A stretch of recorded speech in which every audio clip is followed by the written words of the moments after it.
அனைவருக்கும் வணக்கம். 2026 சட்டமன்ற பொது தேர்தல் வரவிருக்கிற நிலையில் பாஜக அவங்களுடைய புதுச்சேரிக்கான வேட்பாளர்களை அறிமுகப்படுத்தியிருக்காங்க. நீங்கள் இதை பார்க்குறப்போ நீங்கள் கேட்கலாம், இது இல்லையா பாஜக, இது தாவேகாவோடது அப்படின்னு நீங்கள் கேட்கலாம். ஆனால் அந்த லிஸ்ட்டில் பார்த்தீங்கன்னா பாஜகக்காரங்க அதிமுககாரங்க தான் மெயினாக இருக்காங்க.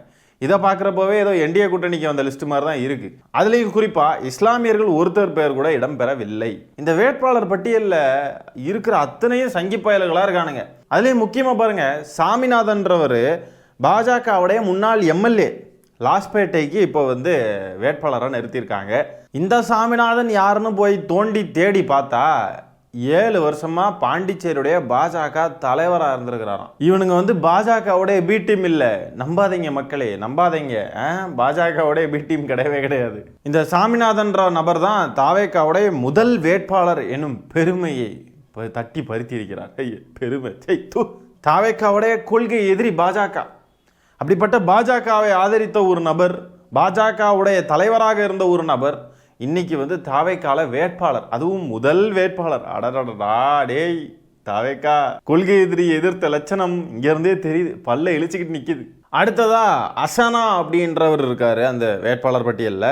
அவர் யாருன்னு பார்த்தா அதிமுகவுடைய முன்னாள் எம்எல்ஏவான். அவரை காரைக்கால் தெற்கு தொகுதியில் நிப்பாட்டியிருக்காங்க. அடுத்ததா பார்த்தீங்கன்னா சாய் சரவணகுமார் அப்படின்றவர். இவர் பாஜகவுடைய முன்னாள் அமைச்சர். இப்போ திருப்புவனை தொகுதியில் நிப்பாட்டியிருக்காங்க. இந்த சாய் சரவணகுமார்ன்ற நபர் பார்த்தீங்கன்னா நேத்திக்கு காலையில் தான், அதாவது வேட்பாளர் பட்டியலை அறிவிச்சது பாருங்க தாவேகா.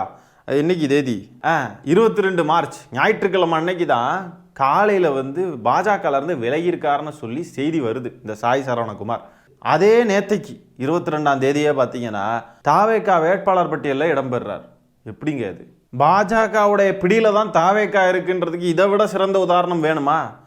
தாவேக்கால சொந்தமாக வேட்பாளர் நிறுத்துறதுக்கு வேட்பாளர்களே இல்லை போல இருக்கு. அதனால தான் பாஜகலேருந்து இறக்குமதி பண்ணுறாங்க. பாஜகலேருந்து விட்டுட்டு வராரு, தாவேக்கால வந்த உடனே வேட்பாளராக நிறுத்துறாங்கன்னா என்னது இது? அது இந்த புஷியானந்த் சொன்னார், சைக்கிள் ஓட்டிக்கின்னு கொடி பிடிச்சிக்கின்னு இப்படியெல்லாம் இருந்துக்கின்னு இருந்தவங்களுக்கு மட்டும்தான் சீட்டு, தலைவர் அதில் ரொம்ப இதுவாக இருக்காரு அப்படின்னு சொன்னார். இங்கே பார்த்தா இவங்கெல்லாம் என்ன போஸ்ட் ஓட்டிக்கின்னு கொடி பிடிச்சிக்கின்னு தெரிஞ்சவங்களா? இவங்க காலையில் வேற கட்சியிலேருந்து விலையும் மதியமே அடுத்த கட்சியில் வேட்பாளர்னா என்ன இது? இந்த 30 தொகுதிகளில் 2 பெண்களை தான் நிப்பாட்டியிருக்காரு விஜய். தாவேகா பெண்களுக்கு கொடுக்கும் முன்னுரிமை, அப்படியே பெண்களுக்கு சரிசமமான இடம் கொடுப்பாருங்க தலைவர், அப்படியே பெண்களை முன்னிறுத்துவார்னு சொன்னாங்க. பார்த்தா 2 பெண்களுக்கு தான் இடம் கொடுத்துருக்கிறார். நேற்றைக்கு வரைக்கும் தீய சக்தியாக தெரிஞ்சவங்கெல்லாம் இன்னைக்கு தூய சக்தியாக தெரிஞ்சுட்டாங்க விஜய்க்கு. இந்த சாய் சரவணகுமார்ன்றவர்லாம் கொள்கை எதிரி எப்படி இப்போ கொள்கைக்குள்ளே உடன்பட்டு வந்துட்டார்? எப்படி நேற்றைக்கு வரைக்கும் தந்தை பெரியாரை எதிர்த்த ஒருத்தர் இன்னைக்கு எப்படி தந்தை பெரியாரை ஏற்றுக்கொள்வார்? இதுதான் தாவேகா கொண்டு வந்திருக்கிற மாற்று அரசியல். ஏன் விஜய் அவர்களால் தன்னுடைய கட்சியில் இருக்கக்கூடிய ரசிகர்களுக்கு, விஜய் ரசிகர்களுக்கெல்லாம் சீட்டு வழங்க முடியலை? ஏன் முடியலை? நிறைய எக்ஸ்எம்எல்ஏக்கள் வேற கட்சியை சேர்ந்தவர்களுக்கு தான் விஜய் பொறுப்பு வழங்குறாரு, வேட்பாளராக நிறுத்துறாரு. ஏன் தன்னுடைய சொந்த ரசிகர்களுக்கு ஏன் கொடுக்க முடியல? ஏன்னா அவருக்கே தெரிஞ்சிருக்கு, இந்த ரசிக குஞ்சுகளை எல்லாம் நம்ம யூஸ் பண்ணிட்டு தூக்கி தூர தான் எறியணும். இவனுங்கெல்லாம் அதுக்கெல்லாம் சரிப்பட்டு வரமாட்டாருங்க.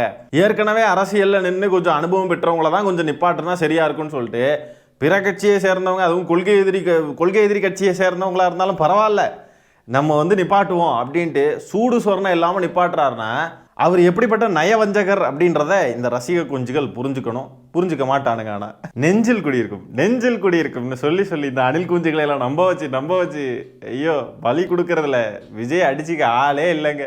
அடுத்தது ராமு அப்படின்ற ஒரு நபர், பாஜகவுடைய முன்னாள் நிர்வாகி. இந்த நபரை மணவெளி தொகுதியுடைய வேட்பாளராக இப்போ நிறுத்தியிருக்காங்க. இந்த ராமுன்றவர் போன வாரம் வெறும் 6 நாளைக்கு முன்னாடி தான் பாஜக சார்பாக வேட்பாளராக அறிவிக்கப்பட்டவர். இந்த புகைப்படத்தில் 6 நாளைக்கு முன்னாடி தான் போட்டிருக்காங்க. வாக்குப்பதிவு நாள் ஏப்ரல் 9, வாக்கு எண்ணிக்கை மே 4 அப்படின்ட்டுலாம்.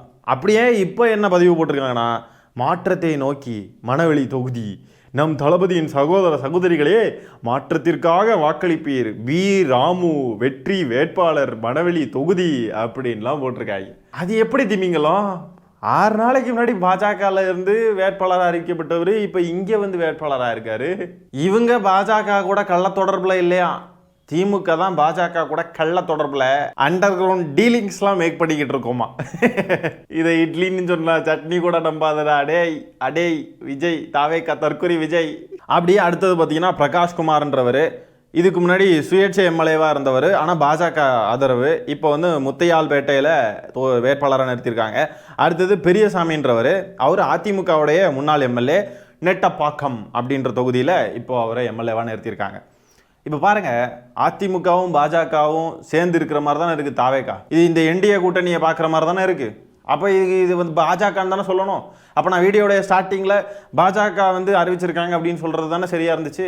அது கரெக்டு தான். அப்போது இது தாவேக்கா கிடையாது, இது பாஜக கூட்டணி, என்டிஏ கூட்டணி, அதிமுக. இதுக்கும் இந்த அணில் குஞ்சுகள்லாம் எங்கள் கட்சியில் வேட்பாளர்கள் இல்லைன்னு எங்கள் அண்ணன் எப்படி பக்கத்து கட்சியில் இருந்தாலும் வேறு கட்சி, அதுவும் எதிரி கட்சியாக இருந்தாலும் பரவாயில்லைன்னு அங்கே இருக்கிற வேட்பாளர்களெல்லாம் வர வச்சார் பார்த்தியா. எங்கள் அண்ணா மாஸ்டா, அரசியலில் கில்லாடிடா, அரசியல் சாணக்கியர்ரா எங்கள் அண்ணன் அப்படின்னு சொல்லி உருட்டினாலும் உருட்டுவானுங்க. அடுத்ததா தாவேக்கா சார்பில் வேட்பாளராக போட்டியிடுறதுக்கு பணம் கேட்டாங்க அப்படின்னு சொல்லிட்டு ரசிக குஞ்சுகள் ஆதங்கத்தை வெளிப்படுத்தி இருக்கிறார்கள். புஷி ஆனந்த் ஒளிக, புஷி ஆனந்த் ஒளிகன்னு கோஷங்களை எல்லாம் எழுப்பி கத்திக்கிட்டு போராட்டம் பண்ணிக்கிட்டு போயிருக்கானுங்க. அங்க வந்து ஆனந்தன் வந்து என்னப்பா செலவு பண்ணியாப்பான்னு கேட்டாரு. நானும் என்ன சொன்னேன், என்னால் முடிஞ்ச அளவுக்கு நான் பார்த்துக்கிறேங்க, எனக்கு கொடுங்கன்னு. அவர் என்ன சொன்னாரு, சரி பார்த்துக்கலாம்பா, உனக்கு தான் ஏன்பா வருத்தப்படுற, நான் இன்னும் யார் என்னன்னு விசாரிச்சேன், நான் யார் என்னன்னு விசாரிச்சேன், உனக்கு நான் பரிசுமான தரேன், நீ கவலைப்படாத. இப்போ வந்து எனக்கு வருத்தம் என்னன்னு கேட்டீங்கன்னாக்கா, நேற்று முடிக்கும் ஏற்கனவே ஒரு வேட்பாளராக இருந்தாக்கா நீங்கள் அவர் ஜெயிக்கிறதுக்கு வாய்ப்பு கொடுக்கலாங்க. அவர் எந்த வேட்பாளர் நின்றுக்கிறாரு, ஏதாவது ஒரு வாட்டி நின்றுக்கிறாரா? இப்போ சாய் சாரன் நிற்கிறாருனாக்கா வேற, இன்னைக்கு நேரியம்மா நிற்கிறாருன்னா வேற, புரிஞ்சுங்களா? அவர் வந்து இது முடிக்க எந்த வேட்பாளர் நிற்கிறீங்க, என்ன மாதிரி அவரும் புதுசாக தான் வந்துக்கிறாரு. அவர் எப்படி நீங்கள் டெஸ்ட் பண்ணீங்க? காசு இல்லாமலா? அவர்கிட்ட பார் இருக்குது, ஸ்கூல் இருக்குது, அடுத்தது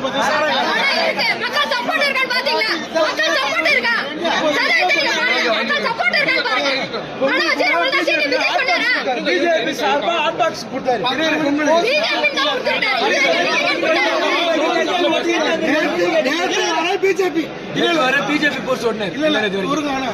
அதாவது 30-40 வருஷமா அவருக்கு வந்து சம்பாரிச்ச பணம் கோடிக்கணக்கில், எங்கள்கிட்ட அதெல்லாம் கிடையாதுங்க.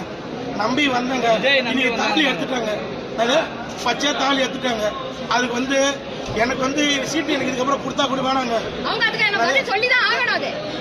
அதாவது வந்து பதில் சொல்லுவாங்க. இப்ப அதுக்கு தானே இவங்க வந்துடுறாங்க. இவங்க நம்பி எதுக்கு பேசுறாங்க? விஜய் பாபா நம்பி தானே பேசுறாங்க.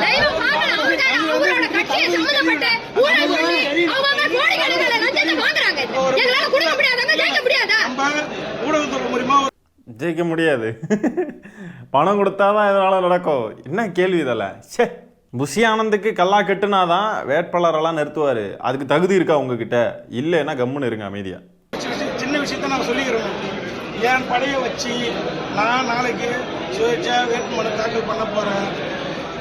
புரியுதுங்களா? மக்கள் எனக்கு ஆதரவு கொடுப்பான்னு நான் நம்புறேன்.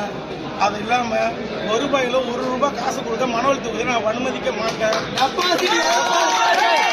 சுயேட்சை வேட்பாளராக போய் நின்று தாவேக்காவுக்கு எதிராக பிரச்சாரம் பண்ண போறாராம். தாவேக்கால நிறுத்தி இருக்கிற வேட்பாளரை நான் ஒழிச்சு கட்டுவேன் அப்படின்னு சொல்லி ஒரு அணில் குஞ்சு பேசிக்கிட்டு போகுது.